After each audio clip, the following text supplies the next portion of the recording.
Time. Well, there's a long ball through, and oh my God, an insane goal!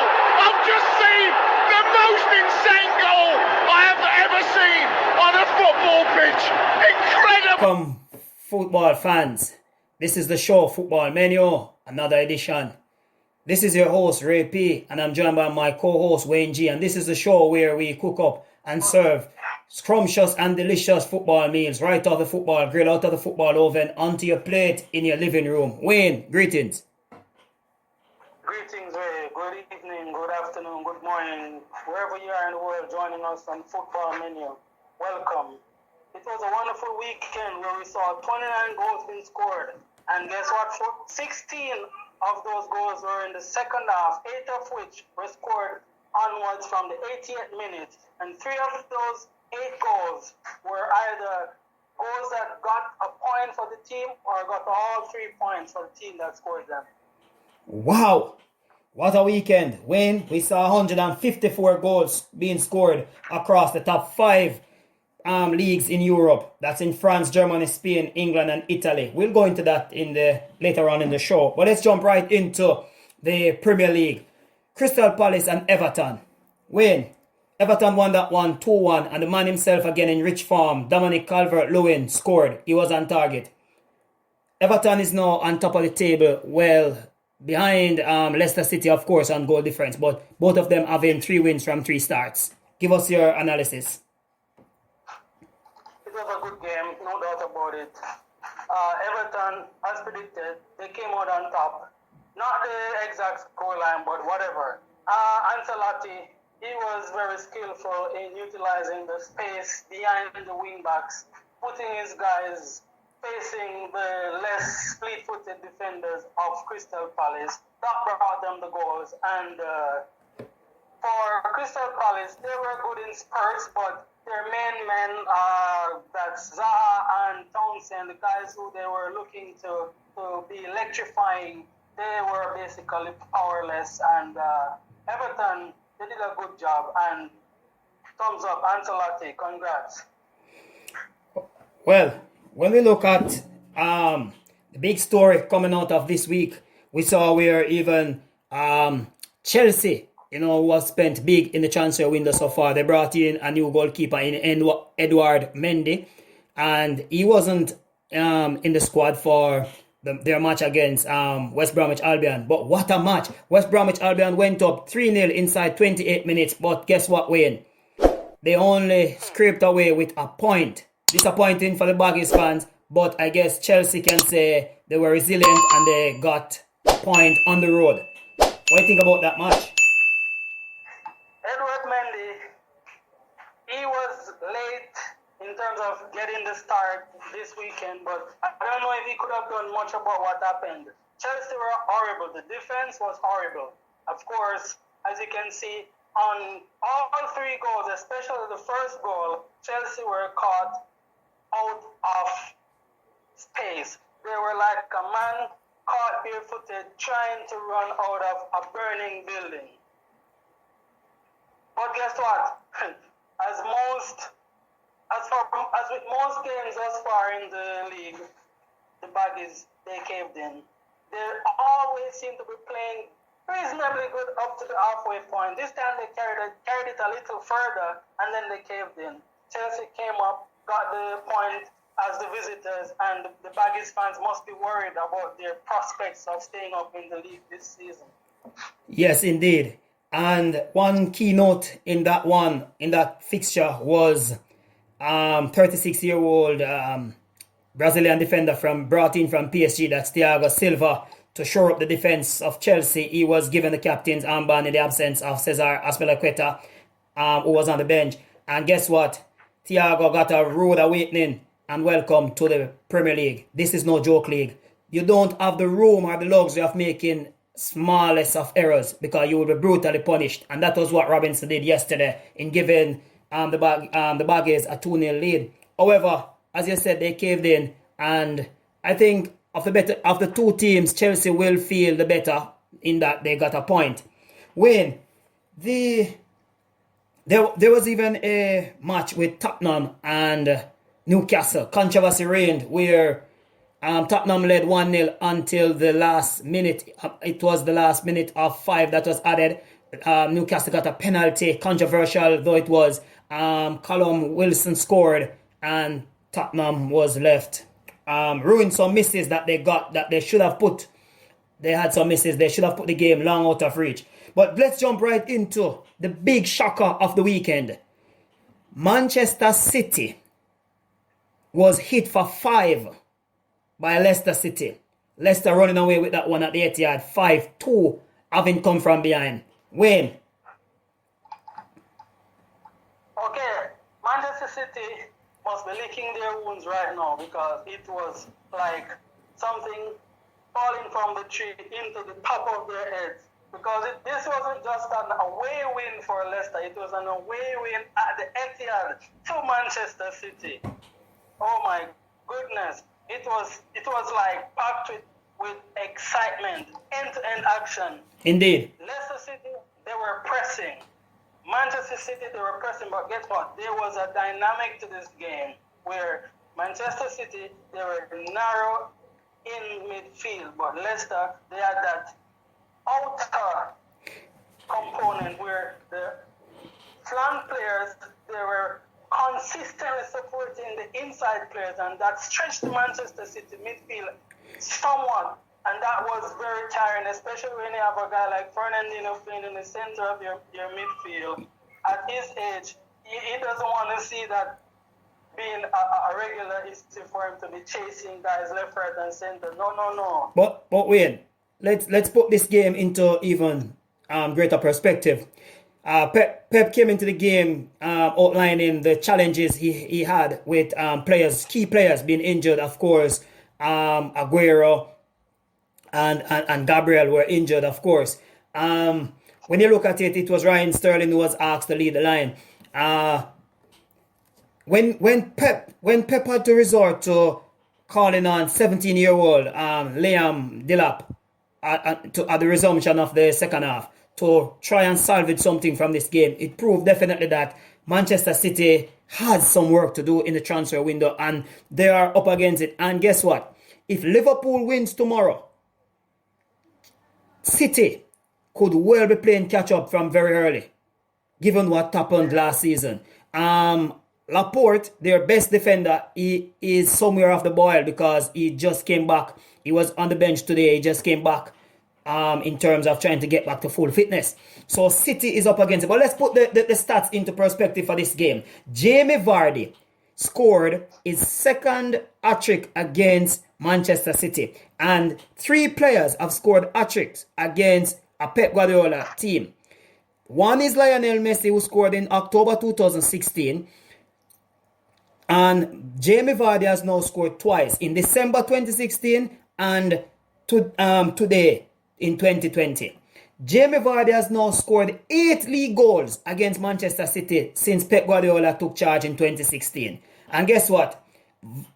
Vardy has won more penalties, that's 19 penalties, and he has scored more penalties, that's 22 penalties, than any other player in the league since he made his Premier League debut in 2014. When this is the first time that Leicester have won their opening 3 matches in the top flight season, right? And this is also the first time that Manchester City was conceding 5 goals at home since Pep Guardiola became manager. When things not looking good for the title contenders. Yes, and that is one of the main reasons why a loss at home to Leicester City at this stage was so devastating, because you know what happened last season. Falling behind early, never catching up. I recall Peter Drury was commentating on the game today. Peter Drury said that 3-1 defeat but Leicester suffered at the Etihad last season. He thought that they would have learned some lessons, and indeed they learned those lessons, and in fact they taught Manchester City the lessons today with that convincing and emphatic victory. When excitement galore. Let's jump right over into Spain, where we see where Luis Suarez left Barcelona. in very emotional circumstances in midweek. And of course, he joined title contenders and rivals, Atletico Madrid. He came on today in their match against Granada as a 71st minute substitute. He grabbed a brace and had a hand in another goal. So 2 goals and an assist for Suarez. We see where Barcelona won 4-0 with Lionel Messi on the score sheet, of course. But the defending champions, Real Madrid, they were pushed real hard by Betis. It was an 89th minute penalty scored by the reliable Real Madrid captain himself, Sergio Ramos, that rescued all 3 points for Madrid. Let's jump into Germany. Guess what? Bayern Munich might be the champions of Europe, but they were brought back to earth after winning their Super Cup on Thursday against Sevilla. They were defeated 4-1 by Hoffenheim.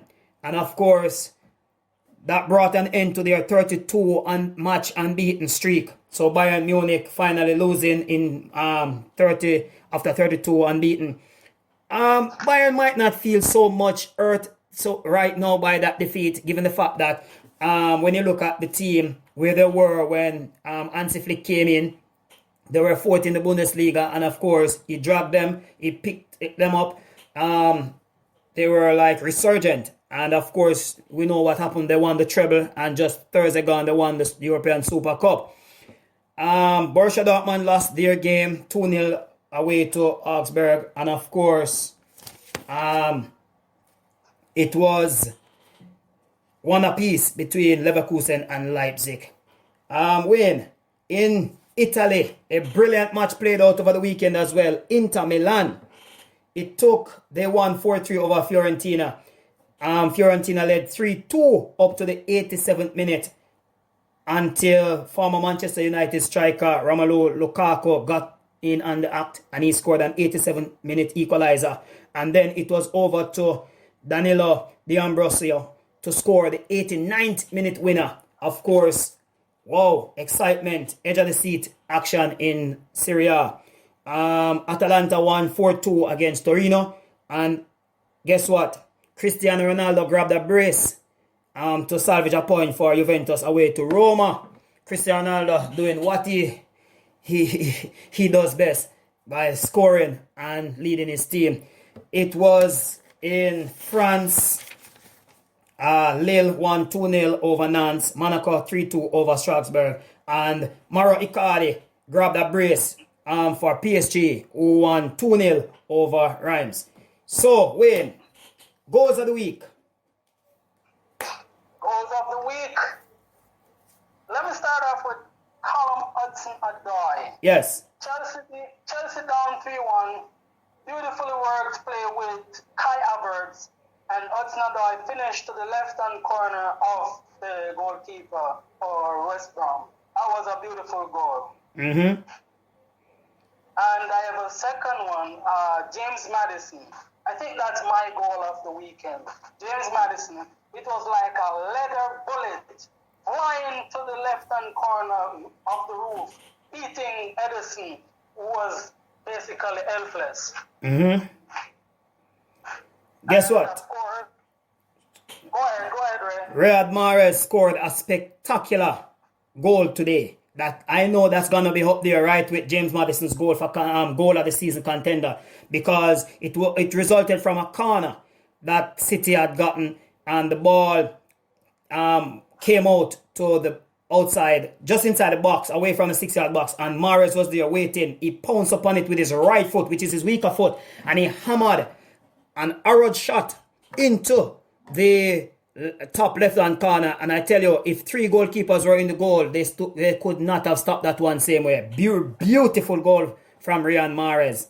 I think Jamie Vardy's goal in the one that he flicked the cross from Timothy Castane's cross, that was a brilliant one as well. So we see where some goals have been scored in the Premier League. Beautiful goals. But wait, let's jump into this one finally.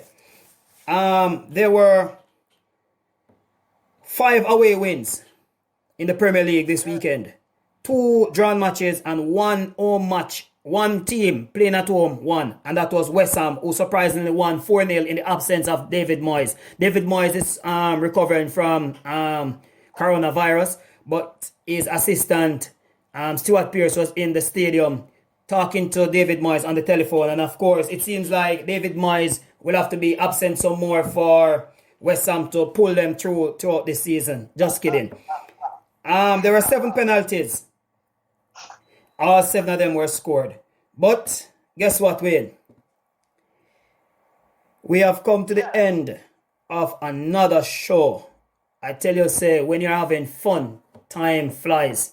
We've come to the end of another football menu review show. And as usual, it was fun-packed. It was an entertaining weekend. And we still have 2 matches to go. Remember, Aston Villa go up against Fulham tomorrow. That's before Liverpool take on Arsenal. That will be a firecracker. Remember, like, subscribe, share the video, send your comments. We want to hear from you, the fans. Remember, practice the safety and health protocols in your respective country and keep safe, because life goes on and we want everyone to be safe. Wayne, any final word? I know you have the football, your treat of the week. Yes, treats of the week. I have 2 here. Of course, Luis Suarez on the double on his debut for Atletico Madrid. And of course, adding to that, he assisted with a goal late on. Another one is Jose Mourinho. After he was pressed by the reporter to give his opinion on what went on with the awarding of the penalty to Newcastle, he said he'd rather give money to charity than to the Premier League. And of course, the Magpies went on to equalize late on and secured a point for themselves, thanks to Callum Wilson converting the penalty. Okay, so that's the end of the show. Thanks for joining us. Keep safe, continue to watch, subscribe, comment, and share. Be good.